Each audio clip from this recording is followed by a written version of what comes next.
नमस्कार मित्रांनो, स्वागत आहे तुमचं आणखी एका नवीन व्हिडिओमध्ये. आज आम्ही केला चेस्ट आणि ट्रायसेपचा वर्कआउट. पहिल्यांदा चेस्टची एक्सरसाइज केली. त्यामध्ये पहिली व्हेरिएशन इन्क्लाइन डंबल प्रेस. ही व्हेरिएशन करत असताना वेट कंट्रोल वेमध्ये घेऊन mind muscle connection mix perform करावे.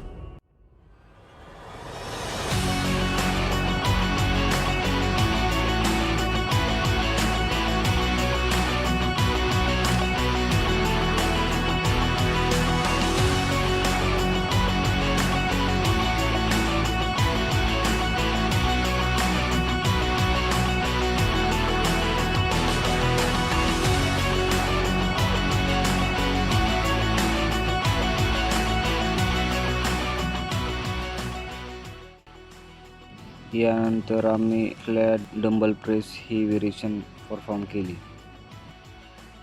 ही व्हेरिएशन करत असताना जर तुम्ही बिगिनर्स असाल तर कमी वेट घेऊन कंट्रोल वेमध्येच करणे गरजेचे आहे.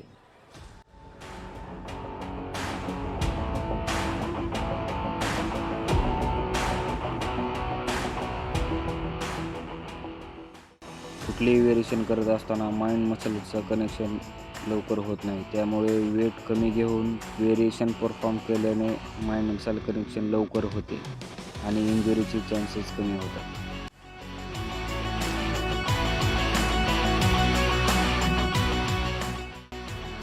त्यानंतर आम्ही केबल फ्लाय ही व्हेरिएशन परफॉर्म केली. त्यामध्ये आम्ही दोन्ही बाजूला 40 किलो वेट घेऊन व्यवस्थित कंट्रोल वेमध्ये व्हेरिएशन परफॉर्म केली. व्हेरिएशन कंट्रोल वेमध्ये परफॉर्म केल्यामुळे माइंड मसल कनेक्शन लवकर होते आणि त्यामुळे मसल ग्रोथला लवकर एंगेज मिळतो.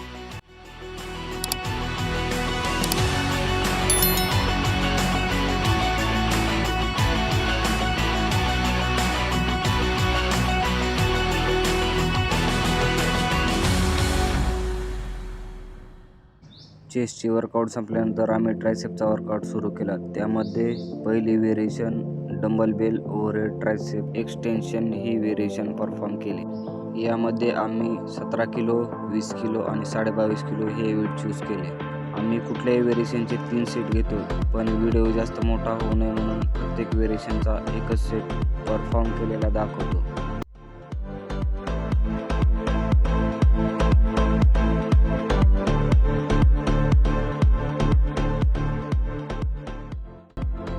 त्यानंतर आम्ही झेड बार ट्रायसेप एक्सटेन्शन ही व्हेरिएशन परफॉर्म केली. यामध्ये आम्ही टॉपच्या सेटसाठी 20 किलो वेट चूज केले आणि सेट कंट्रोल वेमध्ये मारले. ही व्हेरिएशन आपल्या शॉर्ट हेडला टार्गेट करते.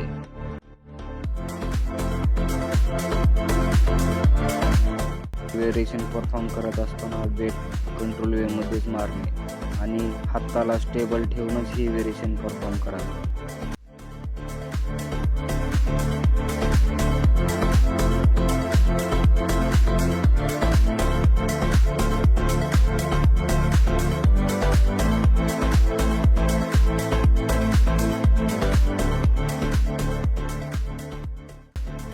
त्यानंतर आम्ही रो पुश डाऊन ही व्हेरिएशन मारली.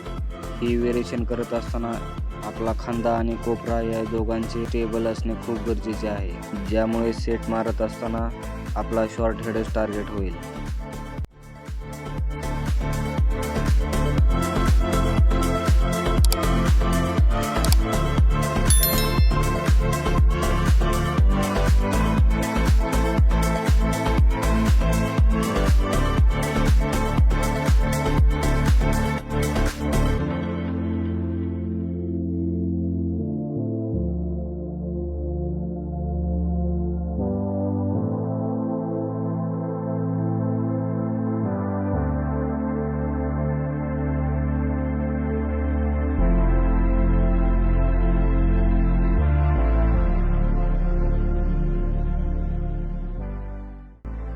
यानंतर आम्ही रो पुश डाऊनचा एक ड्रॉप सेट मारला आणि वर्कआउट संपवला.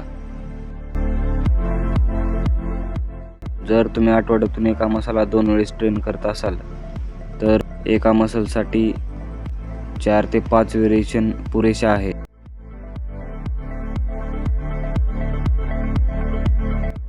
तर तर व्हिडिओ आवडल्यास लाईक करा आणि कुठल्याही एका मित्रासोबत शेअर करा आणि अशाच फिटनेस रिलेटेड व्हिडिओ पाहण्यासाठी सबस्क्राईब करा.